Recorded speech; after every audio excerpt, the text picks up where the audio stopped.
Assalamualaikum warahmatullahi wabarakatuh. Alhamdulillahirrabbilalamin. Wabihi nasta'inu ala umuri dunia waddin. Wassalatu wassalamu ala asrafil anbiya'i wal mursalin wa ala alihi wa ashabihi ajma'in, amma ba'du. Alhamdulillahirrabbilalamin. Berkat rahmatnya kita dapat berkumpul bersama-sama di tempat yang insya Allah penuh berkah ini. Amin. Salawat serta salam selalu tercurah limpahkan kepada junjungan kita, Nabi besar, Nabi Muhammad Sallallahu Alaihi Wasallam. Semoga kita semua mendapatkan syafaatnya selalu. Amin ya rabbal alamin. Pada kesempatan kali ini, alhamdulillah saya akan membahas sedikit tentang suatu perbuatan yang perbuatan itu bisa merusak nilai ibadah kita, yaitu riya. Riya itu merupakan suatu perilaku yang sangat jelek, karena riya merupakan sebagian dari syirik kecil. Riya sendiri secara bahasa yang itu artinya memperlihatkan. Nah, riya itu seorang itu mengerjakan sesuatu, dia itu beramal baik itu hanya karena ingin dipertontonkan pada orang lain dan mendapatkan pujian. Sungguhnya hal itu sangat disayangkan, yaitu secara lahiriah dia melaksanakan kebaikan, dia beribadah, dia sholat, ya kan, tapi secara hakikatnya dia tidak benar-benar beribadah kepada Allah dengan tujuan hanya mendapatkan ridhonya. Sayang sekali, sangat disayangkan. Banyak orang yang beramal di dunia ini tapi mereka sia-sia, karena salah satunya yaitu mereka berbuat riya. Nah, sesungguhnya orang yang riya ini dia melakukan amalan baik, tapi sayang sekali dia nanti tidak akan mendapat pahala. Malahan nanti dia akan mendapatkan siksa, dapat celaka karena niat yang salah. Sebagaimana dalam firman Allah Al-Quran surat Al-Ma'un ayat 4-7 yang berbunyi, Bismillahirrahmanirrahim.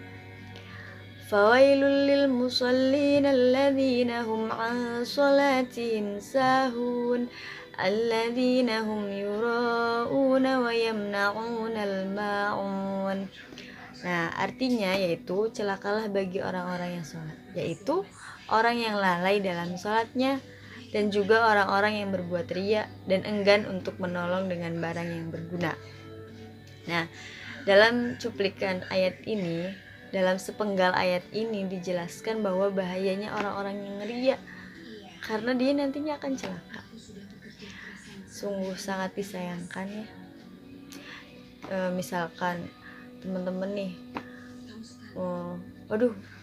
ada ini nih ibunya cowok yang saya suka. Nah, saya mau nih sholatnya khusyuk biar diangkat jadi mantu. Wah, ini niatnya salah nih, karena untuk dipuji sama ibunya cowok yang disuka. Itu nggak boleh. Beribadah itu niatnya harus karena Allah Subhanahu wa Ta'ala, karena ingin mendapatkan ridhonya, rahmatnya. Nggak boleh kayak gitu. Kemudian Rasulullah juga sangat mengkhawatirkan perbuatan riya pada umatnya, karena perbuatan riya itu ya tadi merusak ibadah kita, ibadah manusia. Nah, sesuai dengan sabda Nabi Muhammad Sallallahu Alaihi Wasallam yang berbunyi, Bismillahirrahmanirrahim. Qala Rasulullah Sallallahu Alaihi Wasallam, Inna akhwafa ma akhafu alaikum syirkul asghar fasu'ila anhu faqala ar-riya'u. Ya, artinya Rasulullah Sallallahu Alaihi Wasallam bersabda, Sesuatu yang paling aku khawatirkan dari umatku yaitu syirik kecil. Kemudian ditanyakan, apakah syirik kecil itu ya Rasulullah? Rasulullah menjawab, riya. Nah, ya, hadis riwayat Ahmad dari sahabat Mahmud bin Labid. Nah, ada nih suatu kisah cerita di mana sahabat Umar itu sedang berjalan dan ia menjumpai orang yang sedang menjalankan sholat, dan orang itu menundukkan lehernya agar terlihat khusyuk. Nah, makanya sahabat Umar itu menegurnya. Ia mengatakan bahwa kepada orang itu, hai orang yang sholat, angkatlah lehermu. Khusyuk itu bukan terletak di lehermu, tapi terletak di hatimu. Nah, dari kesimpulan di sini bisa disimpulkan bahwa yang namanya orang beribadah, entah sholat ataupun yang lainnya, itu niatnya harus karena Allah, bukan karena ingin dipuji, karena ingin dilihat orang lain, dia giat beramal. Kalau misalkan orang ria itu ya kayak gitu. Nah, seperti dawuhnya Sayyidina Ali nih, kalau misalkan orang yang ciri-ciri orang yang berbuat ria itu, jika sendirian dia tuh malas untuk beribadah. Tapi sebaliknya, kalau banyak orang, dia tuh giat beribadah. Terus kalau misalkan dipuji, dia juga semangat beribadah. Tapi kalau dicela, dia ibadahnya tuh berkurang. Sayang banget kan? Padahal yang namanya ibadah, yang namanya berbuat baik itu ya niatnya satu, karena Allah, lillahi ta'ala.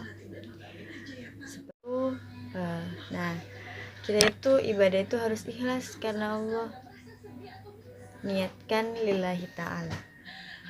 Karena hanya dengan itu ibadah kita itu yang tidak seberapa ini bisa diterima oleh Allah, insya Allah. Amin. Mudah-mudahan kita semua terhindar dari sifat riya. Nah, seperti dalam doa iftitah nih yang biasa dibaca, Al-Quran surat Al-An'am ayat 162 yang berbunyi, Bismillahirrahmanirrahim. Inna sholati wa nusuki wa mahyaya wa mamati lillahi rabbil alamin. Yang artinya, sesungguhnya sholatku, ibadahku, hidupku, dan matiku lillah, karena Allah, Tuhan semesta alam. Nah, dalam ayat ini itu menggambarkan tentang tujuan kita beribadah itu kenapa? Ya karena Allah. Terus kita juga harus ikhlas dalam beribadah. Kemudian ayat ini juga menjelaskan tentang sebuah penghambaan yang hakiki, yang murni. Kita tuh menyerahkan diri, hidupnya, sholat kita, ibadah kita, semuanya karena Allah, bukan karena siapa-siapa. Jadi yuk perbaiki niat. Dengan memperbaiki niat, meluruskan niat, apa yang telah kita kerjakan, ibadah kita itu mendapatkan reward berupa pahala dari Allah, mendapatkan ridhonya, mendapatkan rahmatnya. Amin ya rabbal alamin. Dan semoga kita semua terhindar dari sifat yang buruk itu, yaitu riya, yang bisa merusak amalan ibadah kita.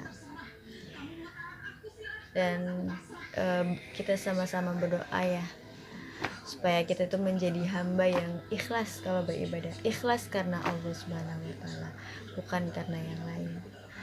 Mungkin sekian yang dapat saya sampaikan, kurang lebihnya saya mohon maaf. Wabillahi taufiq wal hidayah, wal afu minkum.